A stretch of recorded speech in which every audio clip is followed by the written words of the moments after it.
बिस्मिल्लाहिर्रहमानिर्रहीम। नाज़रीन, मैं हूं अज़मत ख़ान और आप देख रहे हैं प्रोग्राम एजुकेशन न्यूज़। नाज़रीन, आज एक दफ़ा फिर हम बात करेंगे जामिया कराची के सेंटर ICCBS और HEJ के हवाले से। ये वाली जो गुफ्तगू है आज हमारी टोटली होगी ऑडिट के हवाले से कि माजी में ऑडिट कैसा होता रहा, हाल में ऑडिट कैसा हुआ है और माजी के ऑडिट में और हाल के ऑडिट में फ़र्क क्या है। 2017-18 का जो ऑडिट हुआ जामिया कराची के ICCBS सेंटर में, इसमें इंतज़ामी और माली तो कम लेकिन इंतज़ामी बेकायदगियों और बेज़ाब्तगियों के हवाले से जो ऑडिट हुआ उसके हवाले से हम आपके सामने गुज़ारिशात रखेंगे। फिर हम आपको ये भी बताएंगे कि ऑडिट करने वालों ने क्या लूट खसूट की, उन पे ऑडिट कौन करेगा, इस हवाले से भी हम आपको बताएंगे। DG ऑडिट सिंध की टीम ने ये ऑडिट किया था और उसके ऑडिटर थे मोहम्मद हनीफ़। वो ऑडिट करने आए थे जामिया कराची का ऑडिट करने आए थे और उन्होंने जामिया कराची के अंदर सेंटर्स मौजूद हैं, मराकज़ मौजूद हैं, उनका भी उस हद तक ऑडिट किया था उन्होंने जिस हद तक जामिया कराची की इन्वॉल्वमेंट उन सेंटर्स में है। तो इस हवाले से HEJ का भी ऑडिट हुआ वहाँ पे और उसमें उन्होंने जो एतराज़ात उठाए या जो पैरे उन्होंने लिखे, मेमोज़ लिखे, उनके मुताबिक रिटायर्ड डायरेक्टर की दोबारा गैर कानूनी तैनाती पर भी बाकायदा एक मेमो जारी किया गया था जिसमें संगीन नौयत के एतराज़ात उठाए गए थे। अब ज़ाहिर है ये जो एतराज़ात उठाए जाते हैं इससे भी इदारा बदनाम ही होता है।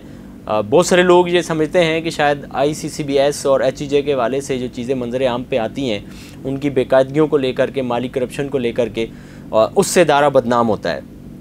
लेकिन मेरे ख़्याल में चले अगर एक लम्हे के लिए मान भी लिया जाए कि ख़बरों से इदारा बदनाम होता है, तो क्या मुस्तनद इदारे ऑडिटर जनरल ऑफ पाकिस्तान की रिपोर्ट के मुताबिक जो माली बेकायदगियाँ सामने आती हैं उससे इदारा बदनाम नहीं होता? ये सवाल है आपके लिए बहरहाल। और ऑडिट अफसर ने जामिया की इंतज़ामिया से प्रोफेसर मोहम्मद इकबाल चौधरी की 2008 में तैनाती का नोटिफिकेशन भी मांगा, ये भी ज़ाहिर है उसके अंदर मौजूद है। फिर इस पोस्ट पर काम करने का जो तोसी जारी की गई थी उसका भी उन्होंने नोटिफिकेशन मांगा। सिंडिकेट के इजलास के मिनट्स भी मांगे गए और जो कि ये तीनों चीज़ें बकौल अफसरान के और ऑडिट पैरे के ये जामिया कराची ने नहीं प्रोवाइड किए। इस दौरान अरबों रुपए के जो अखराजात हुए, जिस दौरान कायम मकाम डायरेक्टर इकबाल मोहम्मद चौधरी साहब तैनात रहे, जिसको ऑडिट एतराज़ात में गैर कानूनी तैनाती ज़ाहिर किया गया है, इस दौरान जो उनकी DDOशिप में जो सारे अखराजात हुए अरबों रुपए के ऑडिट के मुताबिक, वो भी गैर कानूनी तस्वर किए जाएंगे। ख़ुद ही अपना इश्तिहार जारी किया इन्होंने और 2019 में, और इश्तिहार जारी करके उसमें उन्होंने लिखा कि ये वाले सिविल अवार्ड भी होने चाहिए बंदे के पास। उम्र की कैद उसमें नहीं लगाई गई थी कि जो डायरेक्टर हमें चाहिए है इसकी उम्र कितनी होनी चाहिए। ज़ाहिर है अगर वो उस इश्तिहार में उम्र की कैद लगा देते तो उस पर भी एतराज़ात आ जाते, लोग जमा करवा देते कि आपने तो 60 साल का बंदा मांगा है, 60 साल के लिए तो ज़ाहिर है लोग रिटायर्ड हो जाते हैं, ये उम्र नहीं हो सकती। तो वो उन्होंने उम्र लिखी नहीं, ना कोई इतराज़ करे। फिर उन्होंने मुद्दत मुलाजमत का भी नहीं लिखा कि ये कितने साल के लिए तैनाती की गई थी, ये भी उन्होंने मेंशन उसमें नहीं किया कि कितने साल के लिए ये तैनाती होगी। अब उसके अलावा ये जो तैनाती की गई थी इसका सिंडिकेट से किसी किस्म की भी अप्रूवल इसकी मौजूद नहीं थी और ना ही वाइस चांसलर को इस हवाले से आगाह किया गया था। ये सारे वो एतराज़ात आपके सामने रखे जा रहे हैं जो ऑडिटर जनरल ऑफ पाकिस्तान की रिपोर्ट के मुताबिक हैं। उसके बाद ऑडिटर अफसरान ने इस गैर कानूनी अमल की जो निशानदेही की उस पर उन्होंने ये भी इंतज़ामिया को कहा कि इसको फिलफौर हटाया जाए, वापस किया जाए। और फिर उन्होंने इसके साथ एक और बहुत अहम तजवीज़ पेश की अपने ऑडिट पैरा में। उन्होंने कहा जी कि इकबाल चौधरी को डी नोटिफाई किया जाए, ये जामिया कराची को उन्होंने लिखा, और डी नोटिफाई करने के बाद जामिया कराची से ही मौजूद किसी हाजिर सर्विस अफसर को यहाँ पे तैनात किया जाए। इससे आखिर में उस मेमो के अंदर बहुत ख़तरनाक बात लिखी गई थी जामिया कराची के इंतज़ामिया को, और वो ये थी कि आप ये सारा मामला जो है इनकी तैनाती का और दोबारा तैनाती का और गैर कानूनी तैनाती का और इस दौरान अरबों रुपए के अखराजात का, ये सारा मामला आप नैब में लेके जाएं और नैब इस मामले में तहकीकात तफ्तीश करे और हक़ाइक़ को मंजर आम पे लेकर के आए। ये उस मेमो के अंदर मौजूद है। अब आते हैं उस जानिब के जिस जानिब ये एतराज़ात लगाने वाले एतराज़ात जितने भी जमा हुए, मेमो जमा कराया गया, उसकी फ़ाइनल रिपोर्ट। अब ये जो एतराज़ात जितने भी हुए ये स्टिल अभी तक एग्जिस्ट करते हैं, अभी तक ये सारी चीज़ें उसी तरह मौजूद हैं, लेकिन इसके बावजूद भी ये सारे पैराज जो हैं, ये सारे मेमो जो हैं, ये आगे चल कर के ऑडिटर ने सेट कर दिए मोहम्मद हनीफ़ ने। वो सेट कैसे किए, उसके लिए जो सहूलतकारी का किरदार अदा किया वो जामिया कराची के डायरेक्टर फाइनेंस तारिक कलीम और उसके अलावा असिस्टेंट रजिस्ट्रार थे, जिन्होंने इस ऑडिटर को मोहम्मद हनीफ़ को राज़ी किया और लेन देन करके इनको राज़ी कर लिया और ये सारे पैरे उन्होंने सेटल करवा लिए। लेकिन हकीकत में ये सेटल नहीं हुए हैं, ये अब भी एतराज़ात मौजूद हैं, अब भी एतराज़ात मौजूद हैं। इस हवाले से मैं आने वाले व्लॉग में उसके सबूत और शवाहिद भी पेश कर दूँगा कि वो कैसे अब मौजूद हैं। वो ज़ाहिर है ये डायरेक्टर तारिक फाइनेंस जो है, तारिक कलीम, ये और असिस्टेंट रजिस्ट्रार ने मिल करके मोहम्मद हनीफ़ को राम किया, और फिर ज़ाहिर है कोई शख्स ऐसे ही तो राम नहीं होता, वो कुछ ना कुछ ले दे के ही होता है। फिर उसके बाद हम आ जाते हैं 2008 के ऑडिट की तरफ। 2008 में भी HEJ का स्पेशल ऑडिट हुआ था। उस स्पेशल ऑडिट में ऑडिटर जनरल ऑफ पाकिस्तान के अफसरान अब्दुल सलीम और मोहम्मद इमरान, ये दोनों आए थे जामिया कराची के ICCBS और HEJ का ऑडिट करने के लिए। ये दोनों अफसरान आए, इनकी जो यहाँ पे ऑडिट इन्होंने करना था वो 3 दिनों के अंदर इन्होंने ऑडिट करना था। लेकिन जब ये HEJ के गेस्ट हाउस में आए तो इनको लगा कि 3 दिन तो बड़े नाकाफ़ी हैं, हमें तो यहाँ महीनों ठहरना चाहिए। फिर ना करते हुए भी ये तकरीबन 1.5 माह यानी कि 45 रोज़ यहाँ पे मौजूद रहे और ये ऑडिट करते रहे। अब ज़ाहिर है इतने ज़बरदस्त किस्म के आलीशान गेस्ट हाउस में बंदा ठहरा हो तो दिल नहीं करता काम करने का, फिर वो रोज़ाना थोड़ा काम करते रहे, तो यूँ ये मामला बहुत लंबा हो गया और 45 दिन तक अब्दुल सलीम और मोहम्मद इमरान ने ICCBS सेंटर का ऑडिट किया। फिर उसके अलावा जब इन्होंने ऑडिट कर लिया इन 2 हज़रात ने, तो उसमें भी इन्होंने कुछ चीज़ें जो हैं वो हाईलाइट की, मेमो दिए, और उसमें उन्होंने सबसे पहले गैर कानूनी तकर्रियों के हवाले से मेमो उठाया, वो एतराज़ात किए, सवाल भेजे इंतज़ामिया को। फिर उसके बाद इमारतों की तमीरात में बेज़ाब्तियों को उन्होंने मंजर आम पे लाया, उस पर एतराज़ात किए उन्होंने। फिर उसके बाद हैवी मशीनरी जिनमें NMR मशीनें हैं, वो ज़रूरत से ज़ायद ख़रीदने पर भी उन्होंने एतराज़ किया कि ये मशीनें आपने ख़रीदी थी, अब तक इस्तेमाल नहीं हुई हैं। एक मशीन की आपको ज़रूरत थी तो आपने इतनी ज़्यादा मशीनें ख़रीदी हैं, जबकि एक मशीन की कीमत 10 करोड़ रुपए है, वो इन्होंने ज़्यादा ख़रीद करके यहाँ पे रखी। ये भी एक पूरा स्कैंडल है जिसके बारे में आने वाले किसी व्लॉग में हम ज़रूर तज़किरा करेंगे। इन्होंने एक ही ब्रुक्स कंपनी से ये सारी मशीनें ख़रीदी हैं। इस पर भी एतराज़ उठाया गया कि ये एक ही कंपनी से क्यों ख़रीदी गई, ये किसी और कंपनी से भी ख़रीदी जा सकती थी। लेकिन ये आगे चल कर हम आपको बताते हैं कि फिर इसमें आगे हुआ क्या। इस ऑडिट को भी ज़ाहिर सेटल कराने की भरपूर कोशिश की गई हस्ब माजी और हस्ब हाल।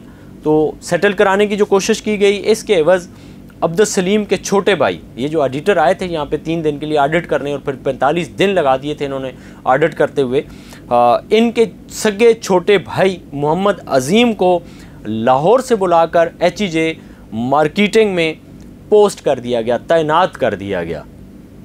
45 दिन इन्होंने यहाँ गुजारे, ये रहे, इनको माहौल पसंद आया, इन्होंने कहा जी कि छोटे भाई को भी यहाँ पे भर्ती करें। इसके अलावा अब्दुल सलीम ने ऑडिटर जनरल ऑफ पाकिस्तान को मामू बनाते हुए एक ख़त लिखा, और ख़त की तफसील हम आपको बाद में बताते हैं। लेकिन इन्होंने अपने ही महकमे को, अपने ही इदारे के आला अफसरान को मामू बनाते हुए अपने सगे मामू ख्वाजा राशिद को HEJ की कीमती रकम तो वैसे भी कीमती होती है, लेकिन उसको इन्होंने चूँकि बहुत करीब से देख लिया था इतने दिनों में, उस कीमती रकम का रखवाला बनाते हुए फाइनेंस मैनेजर तैनात कर दिया। अब ये मामला है ऑडिटर जनरल ऑफ पाकिस्तान के एक रिस्पॉन्सिबल अफसर का, जो यहाँ पे ऑडिट करने के लिए आया, और ऑडिट करने के लिए उसने एक तो ज़ायद वक्त लिया, फिर उसके बाद अपने भाई को भर्ती कराया, फिर उसके बाद इदारे को मामू बना करके उसने अपने सगे मामू को यहाँ पे भर्ती कराया। ये HEJ के सारे लोग इसकी तस्दीक करेंगे कि ये दोनों लोग HEJ के अंदर ड्यूटी फ़राइज़ अंजाम देते रहे हैं।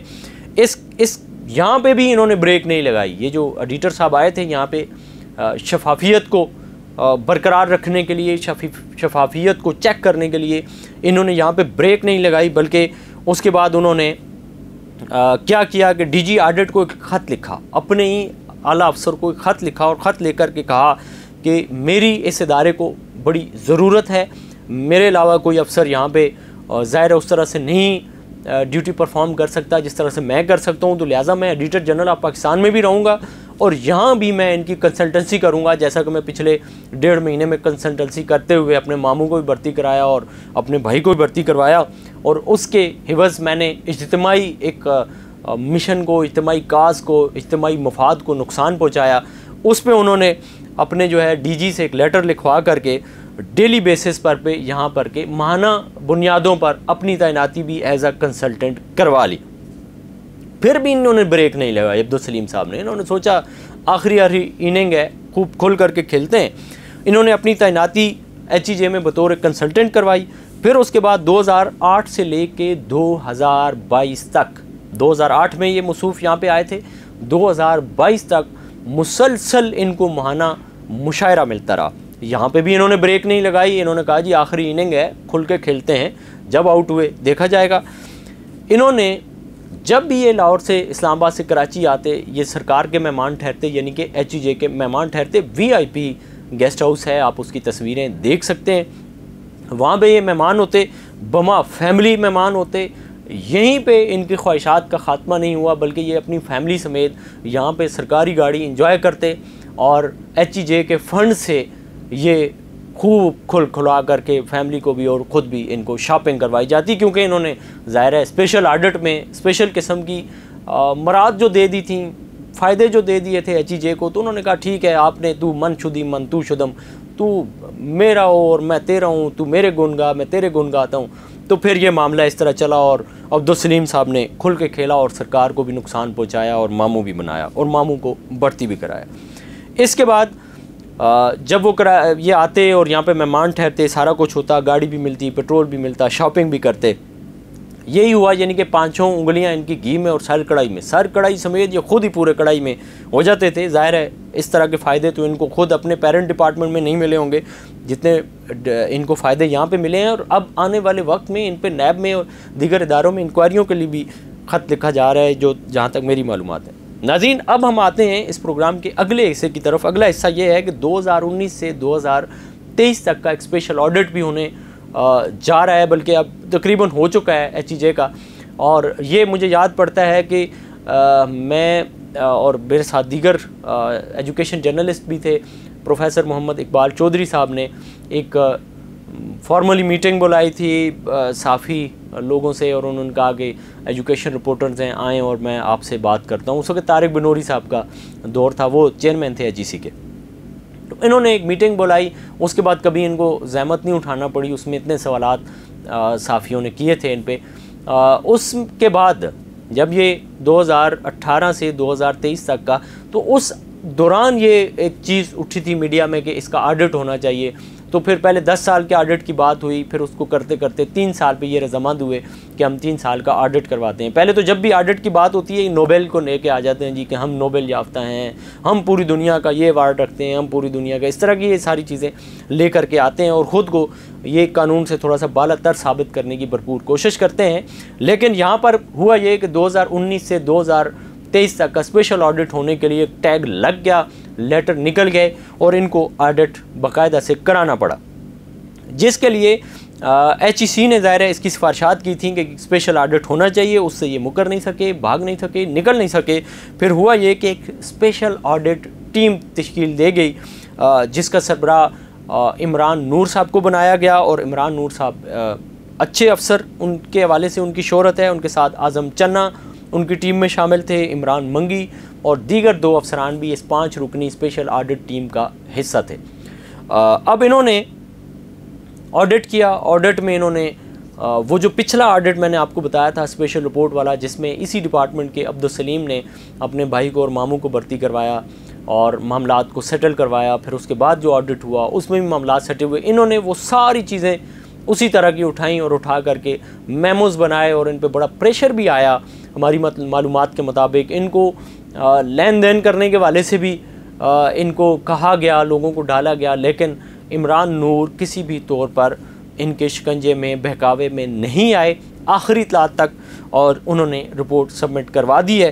अब आने वाले दिनों में हम ये देखते हैं कि ये जितने भी एतराज़ात लगे हैं माजी में या उससे पहले या उसके बाद, इससे इदारा बदनाम होता है या नहीं होता, या सिर्फ हमारी ख़बरों से इदारा बदनाम होता है, या इससे पहले जो डॉन में स्टोरियाँ आई हैं, जंग में स्टोरियाँ आई हैं, या इससे पहले लोग सुजाक में स्टोरियाँ आई हैं। अरशद यूसुफजई ने औसाफ अखबार में पूरा पेज छाया किया था। फिर उसके अलावा हमने भी व्लॉग्स किए हैं मुख्तलिफ़ मौक़े पे। उनसे कोई फ़र्क पड़ता है? या जिस पिछले इदारे में मैं काम करता था, जो प्रोफेसर डॉक्टर अता उर्मान साहब के एक दोस्त का इदारा था, जहाँ पे इनके बेटे भी आए थे मेरी एक स्टोरी पर रद्द-ए-अमल देने के लिए, उस इदारे में भी स्टोरियाँ थीं। इससे इदारा बदनाम होता है या ख़ुद एडिटर जनरल ऑफ पाकिस्तान की रिपोर्ट्स के मुताबिक वही सारी चीज़ें मुस्तनद करार दी जाती हैं, उससे इदारा बदनाम होता है? ये तो बहरहाल आने वाले वक्त में पता चलेगा कि क्या होता है। लेकिन ये हम आपको ज़रूर बताएंगे कि अल्लाह के यहाँ देर हो सकती है, लेकिन ऐसा नहीं है कि बिल्कुल ही मामला कुछ ना हो, जज़ा सज़ा का अमल ना हो, कोई शख्स करप्शन करता जाए और वो पकड़ाई ना दे, क्योंकि उसका ज़हन बहुत बड़ा है, वो साइंसदान बहुत बड़ा है, उसके माली हिसाबात की शफाफियत को कोई जांच पड़ताल नहीं की जा सकती, या लोगों की ज़ुबानों को रोका जा सकता है, उनको खामोश कराया जा सकता है। ये तो आने वाले वक्त पर छोड़ देते हैं। इसी के साथ अपने मेज़बान अज़मत ख़ान को दीजिए इजाज़त। अल्लाह ने के बाद।